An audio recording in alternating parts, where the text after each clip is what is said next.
ஆண்டவராகிய இயேசு கிறிஸ்துவின் நாமத்தில் உங்கள் அனைவருக்கும் எங்கள் அன்பின் வாழ்த்துக்கள். தேவஜனமே, கர்த்தர் இன்னைக்கு நம்மளோட பேச போகிற ஒரு தலைப்பு, சூழ்நிலைகள் எதிர்மறையாக இருக்கும் பொழுது நம்மளோட பேசக்கூடிய இரண்டு ஆவிகள். பரிசுத்த வேதாகமத்தில் ஆத்துமா விலையேற பெற்றது அப்படிங்கிறத நம்ம பார்க்குறோம். இந்த ஆத்துமா விலையேற பெற்றதாக இருக்கிறதுனால தான் ஆண்டவராகிய இயேசு கிறிஸ்து நம்மளை மீட்டெடுக்கும்படி பரலோக மகிமையை விட்டுட்டு, பிலிப்பியர் புஸ்தகம் 2வது அதிகாரத்தில் வாசிக்கிறோமே, இயேசு கிறிஸ்துவானவர் பிதாவுக்கு சமமாக இருக்கிறத கொள்ளையாடின பொருளாக எண்ணாமல் தம்மை தாமே வெறுமையாக்கி அடிமையின் ரூபம் எடுத்து மனுஷர் சாயலானார். சிலுவையின் மரண பரியந்தம் கீழ்ப்படிந்தார். எதற்காக அப்படின்னா, இயேசு கிறிஸ்து தேவனுக்கு சமமானவர், தேவனுடைய குமாரன். பரலோக மகிமையை விட்டுட்டு ஏழ்மை குலத்தில் பிறக்கிறார். எதுக்காக அப்படின்னா, நம்மளுடைய ஆத்துமா விலையேற பெற்றது. அதனால் தன்னுடைய ஜீவனை கொடுத்தாவது ஆத்துமாக்களை மீட்டெடுக்கணும். அந்த ஆத்துமா ஆண்டவர்கிட்டருந்து வந்தது. இந்த ஆத்துமா நரகத்துக்கு போகக்கூடாது. அதனால் இந்த ஆத்துமா விலையேற பெற்றதாக இருக்கிறதுனால இந்த ஆத்துமாவுக்காக, மனுஷனுக்குள்ளே இருக்கிற நம்மளுடைய ஆத்துமாவுக்காக கர்த்தரும் போராடுறாரு. இன்னொரு இடத்துல பிசாசும் போராடுறான். எப்படியாவது இந்த ஆத்துமாவை பாவம் செய்ய வச்சு நரகத்துக்கு கொண்டு போயிடணும்னு சொல்லி நம்மளுடைய ஆத்துமாவுக்காக ரெண்டு பேருமே போராடுறாங்க. சரி, இது எப்படி?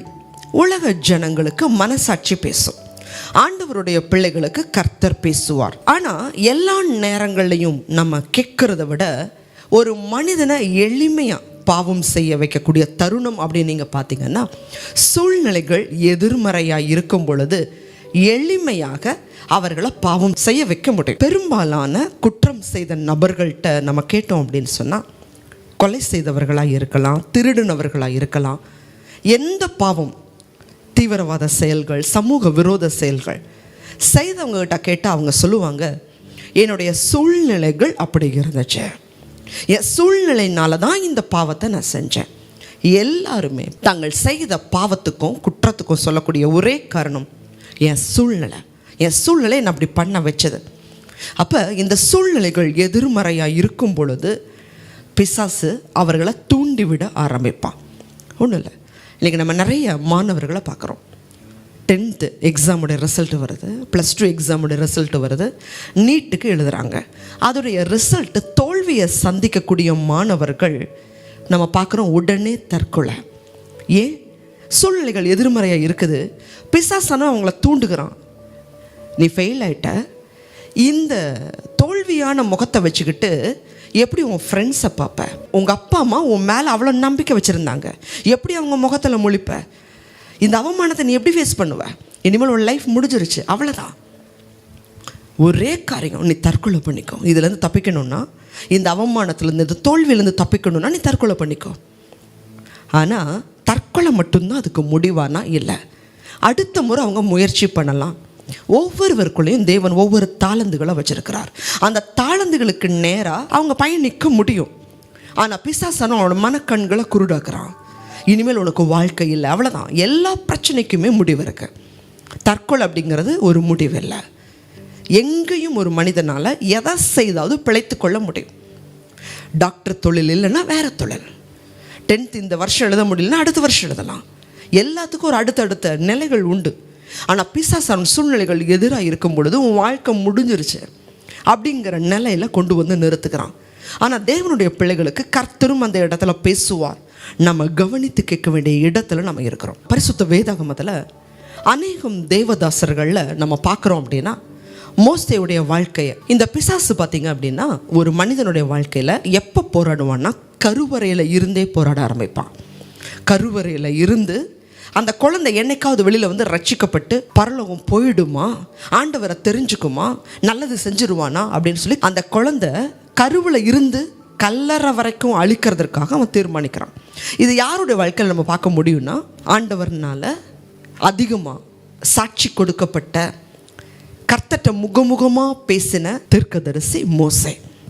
அவர் பிறக்கிறதுக்கு முன்னாடியே எகிப்து பார்வோன் கட்டளை கொடுக்கிறார், இஸ்ரவேலில் பிறக்கக்கூடிய ஆண் குழந்தைகள் எல்லாம் நைல் நதியில் போட்டுருங்க. அந்த சட்டம் அதுக்கு முன்னாடியும் இல்லை, அதுக்கு பின்னாடியும் இல்லை. ஏன்னா அந்த சட்டம் அதுக்கு முன்னாடி இருந்துச்சுன்னா அவருடைய சகோதரனாகிய ஆரோன் உயிரோடு இருந்திருக்க மாட்டார். அல்லது அதுக்கப்புறம் அந்த சட்டம் இருந்திருந்தது அப்படின்னு சொன்னால் யோசுவா காலேப் உயிரோடு இருந்திருக்க முடியாது. தேவஜனமே, தேவன் ஒரு மனிதனை குறித்து திட்டம் வைத்திருக்கிறாங்க அப்படின்னா அவர்களுக்கு பிசாசு அதிகமாக வேலை செய்ய ஆரம்பிப்பான். உங்கள் வாழ்க்கையில் பிரச்சனை வருதா, போராட்டங்கள் வருதா, உங்களை குறித்து தேவன் ஒரு உயரிய நோக்கத்தை வைத்திருப்பார். பிசாசு அழிக்க போராடுகிறான், முடியல. 40 வயதில் அவர் எகிப்து பார்வோனை விட்டு ஓடக்கூடிய நிலை. 80வது வயதில் மீதியானீர் தேசத்தில் அவர் இருக்கிறார், ஆடுகளை மேய்த்து கொண்டிருக்கிறார். அந்த இடத்துல ஆண்டவர் தன்னுடைய ஊழியத்துக்காக அழைப்பு கொடுக்கிறார்.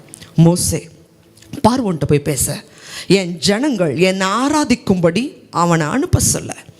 என் ஜனங்கள் என்னை ஆராதிக்கணும், நான் கானானுக்கு உங்களை கொண்டு போவேன். மோசேங்கிற பக்தன் திக்கு வாயும் மந்தன் நாவும் உள்ளவராக இருக்கிறார். உணர்ச்சி வசப்படக்கூடிய அவரை கர்த்தர் எடுத்து முன்பதாக போய் அவரை பயன்படுத்துகிறார். எகிப்து தேசத்தில் 10 நியாய தீர்ப்பின் வாதைகளை தேவன் அனுமதிக்கிறார். கர்த்தருடைய ஓங்கிய புயத்தினால, பலத்த கரத்தினால, பலத்த அற்புத அடையாளங்களை தேவன் எகிப்து தேசத்தில் செய்கிறார். தேவனுடைய வல்லமையான கரத்தின் நிமித்தம் அவர்கள் அங்கிருந்து புறப்பட்டு வருகிறாங்க. முன்னாடி செங்கடல், இப்போ பின்னாடி திரும்பி பார்த்தா பார்வோனுடைய சேனைகள் துரத்தி கொண்டு வருது. இப்போ அவங்க பாலம் கட்டி போக முடியாது, கப்பல் கட்டி போக முடியாது. ஏன்னா புருஷர்கள் மாத்திரம் 6 லட்சம். இவ்வளவு ஜனங்க அந்த செங்கடலை கடந்து போய் ஆகணும். ஆண்டவரை நோக்கி பார்க்குறாங்க. இன்றைக்கி பல வேளைகளில் நம்ம பிரச்சனையில் முன்னாடியும் போக முடியாது, பின்னாடியும் போராட்டங்கள் இருக்கும். அப்போ தான் நம்ம தவறான முடிவுகளை எடுக்கிறோம். ஆனால் அந்த இடத்துல மோசே கர்த்தரை நோக்கி பார்க்குறாரு. ஆண்டவர் சொல்கிறாரு, உன் கையில் கொடுத்துருக்கிற கோல் அதை உயர்த்து செங்கடலுக்கு மேலே. இன்றைக்கி அந்த கோல் நம்ம கையில் வசனங்களை தேவன் கொடுத்துருக்கிறார். இந்த வாக்குத்தத்த வசனங்களை வச்சு நீங்கள் ஜெபிக்கும் போது தேவன் உங்களுக்கு பாதைகளை கொடுப்பார். மோசே அந்த வழியாக ஜனங்களை வழி நடத்துகிறார். அதற்கு பிறகு 40 ஆண்டுகள் காலம் நடத்துகிறாரு. மோசையுடைய கடைசியான தருணங்கள். கண்மலையை பார்த்து முதல் ஆண்டவர் அடின்னு சொல்கிறார். ஜனங்களுடைய தாகத்துக்கு கண்மலை அடிக்கும் பொழுது தண்ணீர் புறப்பட்டு வருது. தண்ணீரை தாகத்துக்கு குடிக்கிறாங்க. அதே போல் 2வது சம்பவம் நடக்குது. அந்த இஸ்ரவேல் ஜனங்க வனாந்திரத்தில் சாந்த குணமுள்ளவர்களாக இருந்தார்களானா இல்லை, முறுமுறுக்கிறவர்களா, அவிசுவாசமாக இருக்கிறவர்களா, கலகம் பண்ணுகிறவர்களா, போஜனத்துக்காக, இறைச்சிக்காக, அற்பமான காரியங்களுக்காக முறுமுறுத்து கொண்டே இருந்தாங்க. எகிப்து தேசத்தில் எங்களுக்கு சவக்குழி இல்லையா, அதனால தான் இந்த வனாந்திரத்தில் எங்களை புதைக்கிறக்காக நீ கூட்டிகிட்டு வந்தியா? மோசேவை குறித்து வாக்குவாதம், ஆண்டவரை குறித்த வாக்குவாதம். 40 வருஷம் இந்த முறுமுறுப்புகளின் மத்தியில் தான் மோசே இருந்தார். ஆனால் மோசேவை குறித்து கர்த்தர் கொடுக்கிற சாட்சி என்னாகமத்தின் புஸ்தகம் 12வது அதிகாரம் 3வது வசனத்தை வாசிக்கலாம். மோசேயானவன் பூமியில் உள்ள சகல மனிதரிலும் மிகுந்த சாந்த குணமுள்ளவனாய் இருந்தான். ஆண்டவர் கொடுக்கிற சாட்சி, பூமியில் எல்லா மனுஷருக்கும் மத்தியில் சாந்த குணமுள்ளவன். ஆனால் அவரை சுற்றி இருக்கிற இஸ்ரவேல் ஜனங்களோ முறுமுறுக்கிறவர்கள், கலகம் பண்ணுகிறவர்கள், போராடுகிறவர்கள். இந்த 40 வருஷம் சகித்தவர்னால கடைசியை சகிக்க முடியல. மறுபடியும் அவங்க தாகத்துக்கு தண்ணி தேவை. ஆண்டவர் 2வது முறை சொல்லுகிறார், கண்மலையை பார்த்து பேச.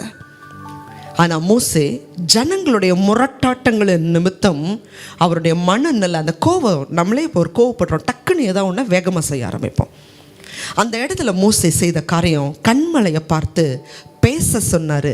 அவர் அடித்தார், தண்ணி புறப்பட்டு வந்துச்சு, ஜனங்க குடித்தாங்க. ஆனால் அதற்கு பிறகு ஆண்டவர் சொல்லுகிறார், மோசே நீ என்னுடைய வார்த்தையை மீறினதுனால நீ கானானுக்குள்ளே போக முடியாது. 40 வருஷம் பொறுமையோடு இருந்தவர், 40 வருஷம் சாந்த குணத்தோடு இருந்தவர் தான். ஆனால் இந்த இடத்துல செய்த கோபத்தினால, அவருக்குள்ளே இருந்த அந்த சுயத்தின் வெளிப்பாடு, கோபம், மனுஷகம், அடித்தது நிமித்தம் ஆண்டவர் சொல்கிறார், இனிமேல் நீ கானானுக்குள்ளே போக முடியாது. ஆனால் இத்தனை ஜனங்களுக்காக இவ்வளவு நாள் இவர் தான் பரிந்து பேசினார், பலி செலுத்தினார், ஆண்டவற்றை மன்றாடினார், நியாயப்பிரமாணங்களை பெற்றுக் கொடுத்தார். 40 நாள் உபவாசிக்கிறார், மறுபடியும் 40 நாள் உபவாசிக்கிறார். அவ்வளவு சாந்தமான மனுஷன்தான். ஆனால் ஜனங்கள் செய்த கலகத்தில் கண்மலையை அடித்தார். ஆண்டவர் சொல்கிறாரு, இந்த இடத்துல நீ மரணம் அடைய போகிற, கானானுக்குள்ளே போகணும்னு சொல்லி வழி நடத்தின மோசேவே கானானுக்குள்ளே போக முடியாதவர் சொல்லலை. அதே இடத்துல மோசே அடக்கம் பண்ணப்படுகிறார். நான் சொன்னேன், பிசாசு கருவறையிலிருந்து கல்லறை வரைக்கும் போராடுவான். மோசேவுக்காக பிறக்கிறதுக்கு முன்னாடி போராடின அதே பிசாசு கல்லறையிலையும் போராடினான்.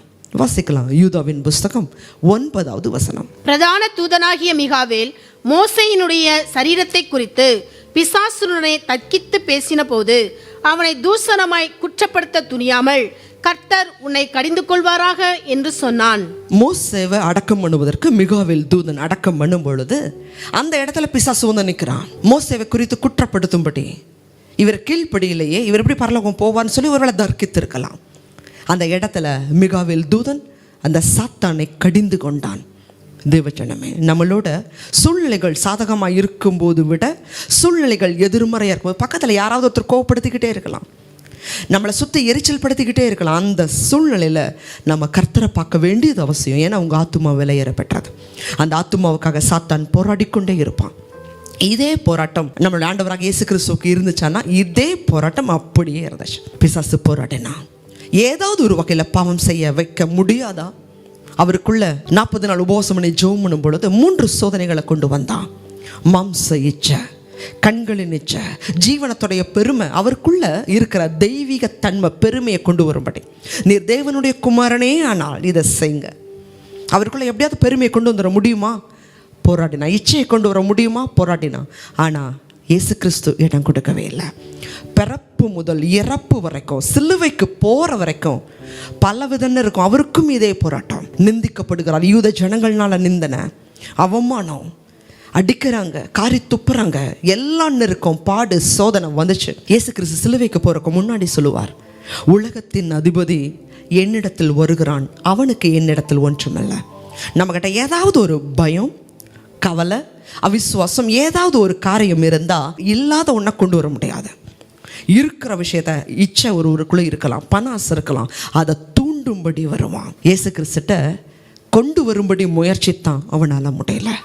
தேவஜனமே, ஆண்டவராகிய இயேசு கிறிஸ்து இந்த உலகத்தை ஜெயித்தார். பாடுகள், அவமானம், நிந்த, வலி எல்லாவற்றையும் நம்முடைய ஆத்துமாவுக்காக சகித்தார். அவர் எந்த பாவமே செய்யலை. பிலாத்து சொல்கிறார், இந்த மனுஷன்ட்ட நான் எந்த பாவத்தையுமே பார்க்கலன்னு சொல்லி ஜட்ஜ்மெண்ட் எழுதுறார். ஆனால் நமக்காக பாவம் இல்லாத பரிகாரியா சிலுவையில் தொங்குனார். நம்மளுடைய பாவத்துக்காக அவர் அப்படி பாவமே இல்லாமல் சிலுவையில் மரித்ததுனால மரணமோ பாதாளமோ இயேசு கிறிஸ்துவோடைய சரீரத்தை 3வது நாள் பிடித்து வைக்க முடியல. ஜெய கிறிஸ்துவா மரணத்தையும் பாதாளத்தையும் ஜெயித்தார். தேவஜனமே, சூழ்நிலைகள் சாதகமாக இருக்கும்போது இருக்கிறத விட சூழ்நிலைகள் எதிர்மறையாக இருக்கும் பொழுது உங்கள் வாயிலிருந்த முறுமுறுப்புகளோ, சபமான வார்த்தைகளோ, தேவனை துக்கப்படுத்தக்கூடிய காரியங்களோ உங்கள் வாழ்க்கையில் இராதபடி காத்துக்கொள்ளுங்க. அதற்கு மேலே சங்கீதம் 121 வாசிக்கிறோம், அவர் உன் ஆத்துமாவை காப்பார். ஆண்டவராக இயேசு கிறிஸ்து நம்முடைய ஆத்துமாவை காத்துக்கொள்ளும்படி உத்தரவாதம் பண்ணி இருக்கிறார். நித்திய ஜீவனை கொடுப்பார். அவரை பிடித்துக் கொள்ளுங்க. ஜெபிக்கலாம். அதிகமாக நேசிக்கிறீங்களா அன்புள்ள ஆண்டவரே, இன்னைக்கு நாங்கள் பாவம் செய்துட்டு என் சூழ்நிலை இப்படி இருந்ததுனால நான் இதை செய்ய வேண்டியதாக இருந்துச்சு. ஆனால் சூழ்நிலைகள் எல்லாமே எதிர்மறையாக இருக்கும் பொழுதும் நீங்கள் பாவம் செய்யலப்பா. நீங்கள் சொன்னீங்க, என்னை விசுவாசிக்கிறவன் என்னிலும் பெரிய காரியங்களை செய்வான். ஏன்னா உங்கள் ஆவி எங்களுக்குள்ளே இருக்குப்பா. இதை தயவு செய்து பார்க்குற ஜனங்க சூழ்நிலைகள் நிமித்தம் அநேகம் வேதனைகளோடு இருக்கலாம். அந்த சூழ்நிலைகளை விட எங்களோட இருக்கிற ஆண்டவர் பெரியவர். ஜெயம் எடுக்க, சூழ்நிலைகளை மாற்ற நீர் வல்லமை உள்ளவர். பிள்ளைகள் ஒருவேளை அநேகம் பாடுகளின் மத்தியில் யாரெல்லாம் இருக்கிறாங்களோ அந்த சூழ்நிலைகள் இந்த பிள்ளைகளை விடுவீங்க. அதிலையும் தகப்பனே லீலி புஷ்பத்தை போல பிள்ளைகளுடைய வாழ்க்கை கர்த்தருக்கு நற்சாட்சியாக இருக்கட்டும். இயேசு கிறிஸ்துவின் மூலமாய் ஜெபிக்கிறோம் நல்ல பிதாவே, ஆமென். God bless you.